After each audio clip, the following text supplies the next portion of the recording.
I hope all of you are fine at home. Okay, so please take care of yourself and your family members. In our previous lecture, we have already completed the chapter 2, sexual reproduction in flowering plant.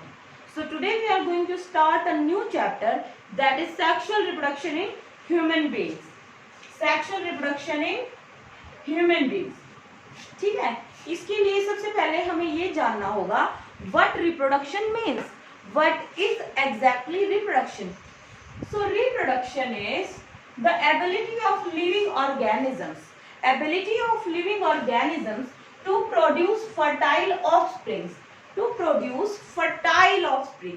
Ability of living organisms to produce fertile offsprings तो होंगे, living generations तो आगे बढ़ेंगी, but that offspring must be fertile. वो भी able होना चाहिए कि वो आगे जाके नए ऑफस्प्रिंग प्रोड्यूस कर सके.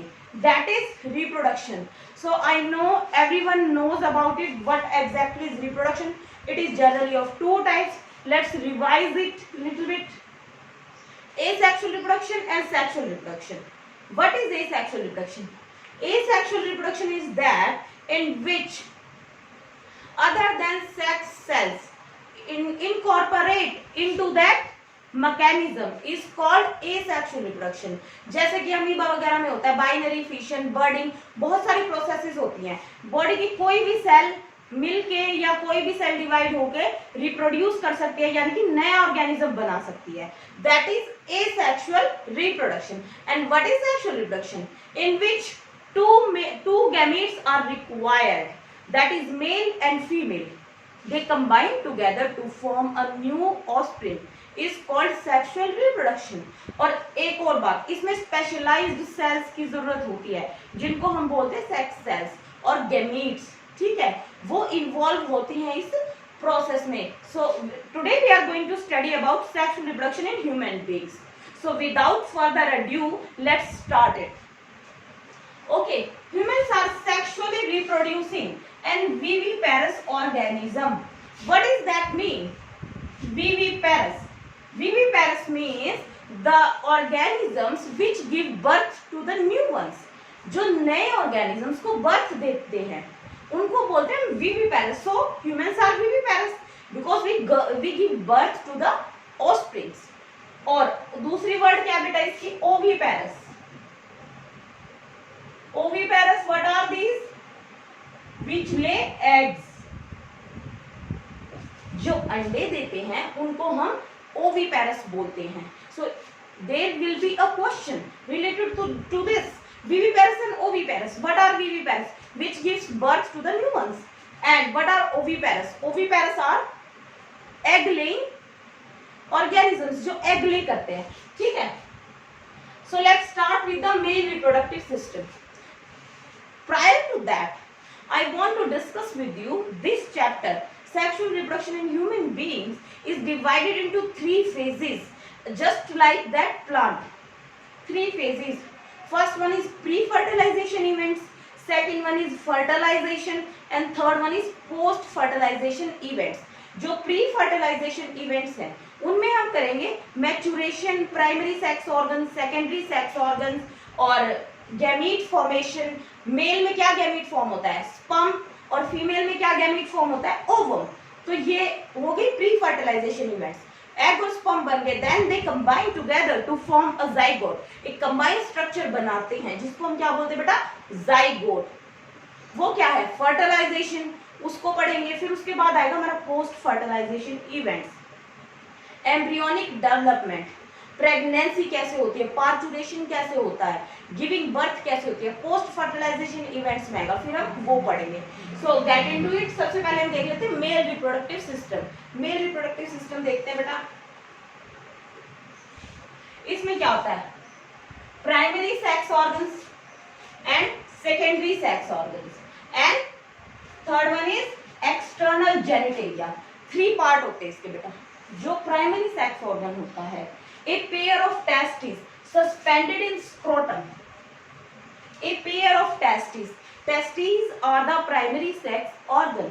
Then what are secondary sex organs? जैसा कि नाम बता रहा है बेटा, जो हेल्प करते हैं स्पर्म प्रोडक्शन में मेन काम कौन करता है? मेन काम कर रही है बेटा टेस्टिस, बट और चीजें जो उसको सहारा लगा रही है, उसको हेल्प कर रही है स्पर्म प्रोडक्शन में, वो क्या हो गए? सेकेंडरी सेक्स ऑर्गन्स और एसेसरी ऑर्गन्स। ठीक है, उसमें क्या है? A pair of duct, rete testis, vasa efferentia, epididymis, vasa deferens, ejaculatory duct, associated gland, and then last external genitalia, that is penis. ये सब हमें इसमें पढ़ना है। That's why I have drawn this diagram. ये डायग्राम मैंने यहाँ पे इसलिए बनाया है क्योंकि ये इतने सारे नाम हैं, तो ये हमें पता होना चाहिए कौन सी चीज कहाँ पे प्रेजेंट है। उसके बाद हम इनको डिटेल में पढ़ना स्टार्ट करेंगे। ठीक है, is that fine with you? Are you getting my point? First we will do the diagram so that we can know very well what things and what part is situated where. After that we will study them one by one. Okay, so let's look at the diagram first. ठीक है, this is the diagram of male reproductive system. So we will start from here. This is testes. This is the diagram of male reproductive system. इसमें क्या होता है बेटा? Let's start it from here. Testes. These are testes. Testes are in a pair. Pair में होते हैं 1 and 2. बेटा यहाँ पे तो मैंने इसको ऐसे ही दिखाया क्लोज्ड। यहाँ पे इसका टीएस काट के दिखाया कि अंदर क्या क्या होता है, ताकि हमें ज्यादा डायग्राम ना बनाने पड़े, एक में ही सब कुछ एक्सप्लेन हो जाएगा। So let's get into it. This is epididymis. जो ये आपको ये पार्ट दिख रहा है, this is epididymis, ये वाला। Then this is penis. Then this canal, what is called? Urethra. Urethra. We call it urethra. Then this gland is bulbourethral gland, and this one is prostate gland, and this one is vas deferens, and these are seminal vesicles. These are seminal vesicles. This is vas deferens, and these are prostate gland and bulbourethral gland. ठीक है, इसके बाद this is urinary bladder. This is urinary bladder and these are ureters, जो urine collect करके लेके आते हैं kidneys से। ठीक है, अब इसके टीएस में देख लेते हैं क्या क्या होता है बेटा। these are testicular tubules. Testicular tubules बोलते हैं, इसमें ट्यूब्यूल्स होते हैं 250 के अराउंड होते हैं ये।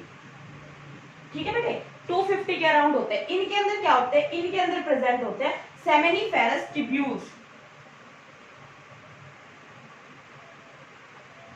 इनके अंदर क्या होते हैं? Seminiferous tubules. ठीक है, और जो ये यहाँ पे सब लोग मिलके एक नेटवर्क लाइक बना लेते हैं, इसको हम बोलते हैं रिटेटेस्टी।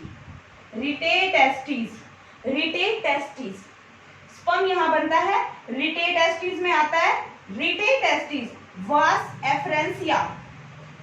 एफ्रेंसिया के थ्रू इनको कहाँ भेज देती है? इपिडिडिमस में भेज देती है। इपिडिडिमस में भेजने के बाद फिर वो कहाँ चला जाता है? वास डेफरेंस में। ठीक है, are you getting my point? Are you understanding these things? I know these are complicated at first, but once you try practice making this diagram, you will become a pro in making diagrams. So you have to name them properly. यहाँ वहाँ naming नहीं करनी है। ठीक है बेटे, और NEET का सबसे favourite question, testis are in pair. Testis pair में होती हैं, है ना, आपको दिख भी रहा है। वास डेफरेंस पेयर में होती है। इपिडिडिमस पेयर में होता है। रिटेटेस्टिस पेयर में होती है। वास एफ्रेंसिया पेयर में होता है, वहां पे भी होगा, यहाँ पे भी होगा। वास डेफरेंस पेयर में होता है। ठीक है, ejaculatory duct, these are ejaculatory ducts, these are also in pair. कहाँ मिलती है? यूरेथ्रा में। Urethra is single, urethra is not paired. So this is the favourite question. आपको पता होना चाहिए क्या चीज पेयर्ड होती है और क्या चीज अनपेयर्ड होती है। ठीक है, अब आते हैं हम इनकी एक्सप्लेनेशन में। डायग्राम आपको अच्छे से समझ में आ गया, पता चल गया कहाँ क्या प्रेजेंट होता है। ठीक है, अब आते हैं इसकी एक्सप्लेनेशन पे। सबसे पहले हम पढ़ेंगे testis, because these are primary sex organ, so we have to study them thoroughly. The primary sex organ oval shape, they suspended in the scrotal sac. They are suspended in a sac-like structure that we call scrotum outside the body. Okay, scrotum, scrotum is a pouch of pigmented skin, pigmented skin का एक pouch होता है जो कि outside of the body present होता है between two legs. Testis originate in the abdominal cavity, testis originate, जो basically origin कहाँ होता है टेस्टिस का, these are originate into the abdominal cavity, but later during the 7th month of development, 7th month of the development, descent permanently into the scrotal sac, permanently scrotal sac में वो आ जाते हैं। कब आ जाते हैं बेटा? 7th month में, ठीक है। through the passage called inguinal canal, आपको पता है यहाँ पे कितने सारे क्वेश्चन बन रहे हैं। what is scrotal sac? It is a pigmented pouch outside the body in which testes lies. Generally कहाँ होती है testes? In abdomen cavity. वो वहां से डिसेंड डाउन करती हैं, यानी कि नीचे उतरती हैं। 7th मंथ में डेवलपमेंट का जब पेट में बेबी होता है, जब 7th मंथ होता है, उसके दौरान टेस्टिस पेट में से डाउन आ जाती हैं, ठीक है, स्क्रोटल सैक में। वहां आने के बाद कहाँ से आती है वो? इंग्विनल किनाल, एक किनाल होती है जो स्टमक, जो एब्डोमेन कैविटी को और स्क्रोटल कैविटी को जोड़ती है, जिसको बोलते हैं इंग्विनल किनाल, वहां के थ्रू वो आती है, ठीक है। It is a thermoregulator, thermoregulator है बेटा। क्या जरूरत है टेस्टिस को नीचे आने की? वो बॉडी के अंदर रह के भी अपना काम कर सकते हैं, but no, why? Because our body temperature is not appropriate for the sperm production, sperm production के लिए लो टेम्परेचर चाहिए होता है, that's why they are outside the body in scrotal sac.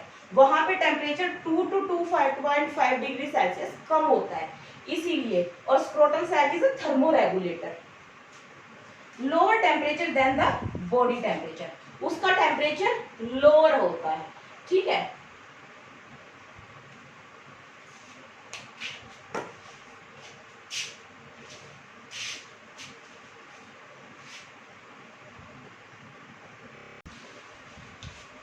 Testis में और क्या क्या होता है बेटा? ईच टेस्टिस हैज अबाउट 250 के करीब टेस्टिकुलर लोब्यूल्स होते हैं, टेस्टिकुलर लोब्यूल्स होते हैं। जो हमने डायग्राम बनाया था मेल रिप्रोडक्टिव सिस्टम का, उसमें मैंने कुछ ऐसे लीफ लाइक स्ट्रक्चर्स बनाए थे टेस्टिस के टीएस के अंदर, उनको बोलते हैं testicular lobules. And each lobule contain highly coiled seminiferous tubule, उसके पास बहुत ही ज्यादा कॉइल्ड हुआ सेमिनिफेरस ट्यूब्यूल होता है, ठीक है। In which sperms are produced, seminiferous tubule के अंदर ही स्पर्म प्रोडक्शन होता है। Each seminiferous tubule is lined by 2 type of cell, जो सेमिनिफेरस ट्यूब्यूल होता है वो 2 टाइप की सेल से लाइंड होता है, ठीक है, स्पर्मेटोगोनिया और सर्टोली सेल्स। बेटा कुछ इस टाइप का स्ट्रक्चर होता है, यहाँ पे और प्रेजेंट होते हैं, ठीक है। मैंने ज्यादा कम ही बनाया है क्योंकि अभी डायग्राम में आपको दिख ही जाएगा। तो जो इन सेल्स को बोलते हैं हम सेमिनिफेरस ट्यूब्यूल है ये, और जो इन सेल्स को बोलते हैं इनको हम बोलते हैं male germ cell, germ cell, जो कि आगे जाके जिनके अंदर मियोसिस होगा और स्पर्म प्रोडक्शन होंगे। यहाँ पे कुछ बने हुए भी दिखाए गए हैं। और बीच बीच में जो सेल्स होती है उनको बोलते हैं बेटा सर्टोली सेल्स, सर्टोली सेल्स बोलते हैं। इनको नर्स सेल भी बोलते हैं। जो डेवलपिंग स्पर्म्स है उनको फूड प्रोवाइड करने का ये काम करते हैं, ठीक है। ऐसे ऐसे ये सेमिनिफेरस ट्यूब्यूल प्रेजेंट होते हैं, उनके बीच में जो स्पेस होता है वहां पे इंटरस्टिशियल सेल्स भी प्रेजेंट होते हैं, जिनको हम लेडिक सेल भी बोलते हैं, लेडिक सेल भी बोलते हैं, इंटरस्टिशियल सेल्स भी बोलते हैं, जो प्रेजेंट होते हैं around the seminiferous tubule, seminiferous tubule के अराउंड प्रेजेंट होती है, ठीक है। Synthesize and secrete androgen hormone, androgen hormone को सिंथेसाइज करते हैं और सिक्रीट करते हैं। इसको क्या बोलते हैं? मेल सेक्स हार्मोन, इसको बोलते हैं male sex hormone. Then next क्या आता है बेटा? Ejaculatory duct stores and transport the sperm. Ejaculatory duct क्या करती है? Stores and transport the sperm from the testis to the outside the body through, किसके थ्रू? A urethra which originates from the urinary bladder and extends through the penis to the urethral meatus. जो opening होती है in front of the penis is called urethral meatus. आपको confuse नहीं होना है, और इसको यूराइनोजेनाइटल ओपनिंग भी बोलते हैं. यूराइनोजेनाइटल इसलिए बोलते हैं because in males there is a common passage for the urinary excretion as well as for the copulation, और the sperms outside the body लाने के लिए भी यही होती है, एंड यूरिन के लिए भी यही होती है. So that's why we call it urinogenital tract और urinogenital opening और urethral meatus. Penis is a male external genitalia. Male का एक्सटर्नल जेनिटेलिया होता है. Enlarged end of the penis is called glans penis. Glans penis बोलते हैं उसको. Covered by a loose fold of skin called foreskin. ठीक है. Then glands. Glands क्या role play करती है? Paired seminal vesicle, prostate, paired bulbo urethral gland. इसको Cowper's gland भी बोलते हैं. इसको क्या बोलते हैं बेटा? कॉपस ग्लैंड भी बोलते हैं. Secretion of these gland form A seminal plasma, जो कि डेवलपिंग स्पर्म्स को फूड भी प्रोवाइड कराते हैं. ठीक है. और फ्लूइडिटी, मोटेलिटी भी प्रोवाइड कराते हैं. Which contain fructose, calcium and enzyme. कुछ न्यूट्रिएंट्स होते हैं fructose, chemical, calcium and enzymes. In epididymis the maturation of sperm occur. Sperm को मैच्योर किया जाता है. वेयर? In epididymis. कैसे किया जाता है? डीकैपेसिटेशन भी होता है. बेटा जब आप आगे पढ़ोगे तो आपको समझ में आएगा what is capacitation and what is decapacitation. Decapacitation एक प्रोसेस है जिसमें जो स्पर्म प्रोड्यूस हो गए हैं, जैसे ये स्पर्म है, प्रोड्यूस हो गया है, इनके हेड पर कोलेस्ट्रॉल की थिक लेयर जमा करना इज कॉल्ड डीकैपेसिटेशन. और इनको मोटेलिटी प्रदान करना, इनको मोटेलिटी प्रोवाइड कराना is called maturation of sperm.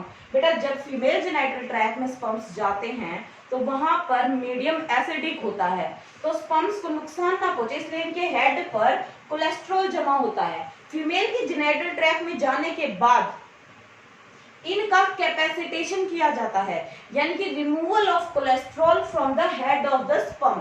Sperm के हेड से रिमूवल ऑफ कोलेस्ट्रॉल किया जाता है. बहुत क्वेश्चन बनते हैं capacitation and डीकैपेसिटेशन.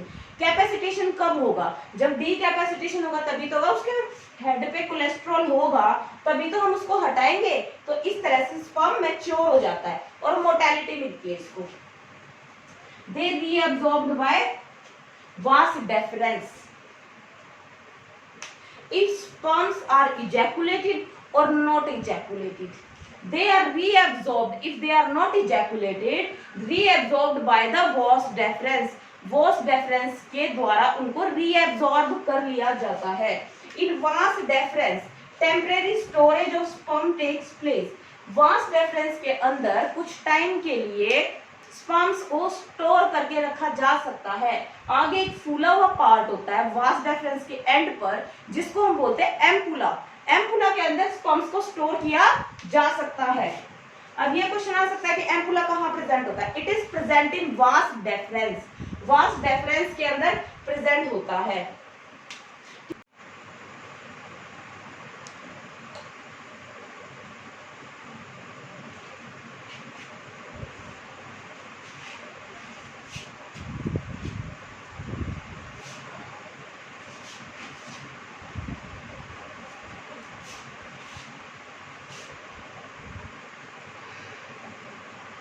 Then comes beta spermatogenesis, that is formation of sperm or formation of male gamete is called spermatogenesis.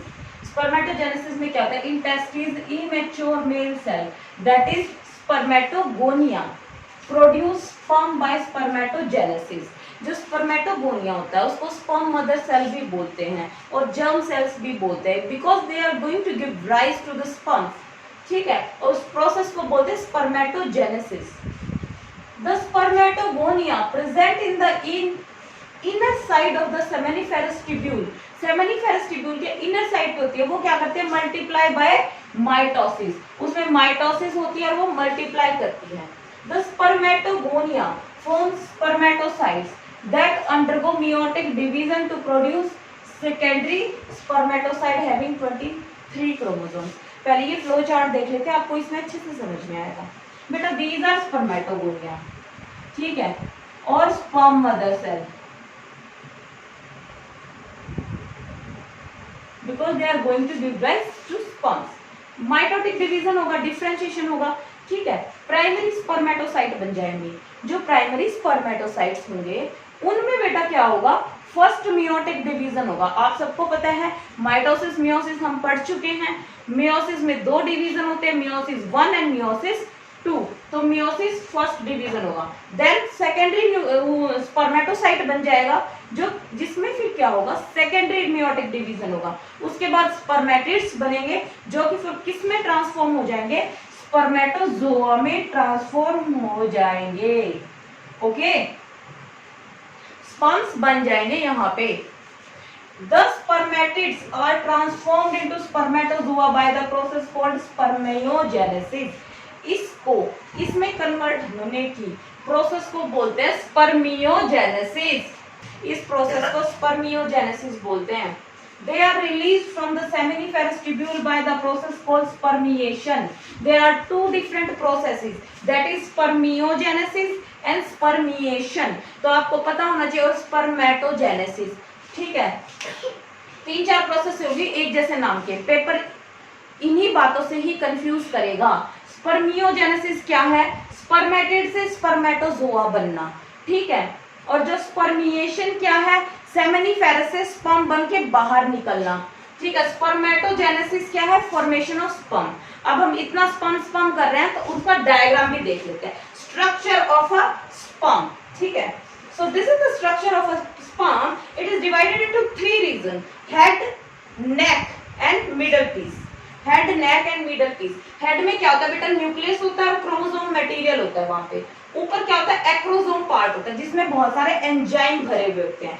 At the time of fertilization, these enzymes help to fertilize ovum। ovum को fertilize करने में sperm की help करते हैं, ठीक है। These are mitochondria। This is the neck region। This is mitochondria। middle जो piece होता है उसके अंदर बहुत सारे mitochondria present होते हैं। Because it needs energy, it have to move। इसको बहुत लंबा रास्ता तय करना है, इसीलिए इसको बहुत सारी एनर्जी चाहिए फॉर मोटिलिटी। तो इसके पास बहुत सारे माइटोकॉन्ड्रिया होते हैं। This is the tail region. Mitochondria इसको एनर्जी प्रोवाइड कराते हैं। So I think this is it for today. Okay, we have completed spermatogenesis also. Thank you so much for watching my video. Please do hit that like button and do subscribe my channel, ठीक है। Stay tuned for the more amazing videos। Thank you so much।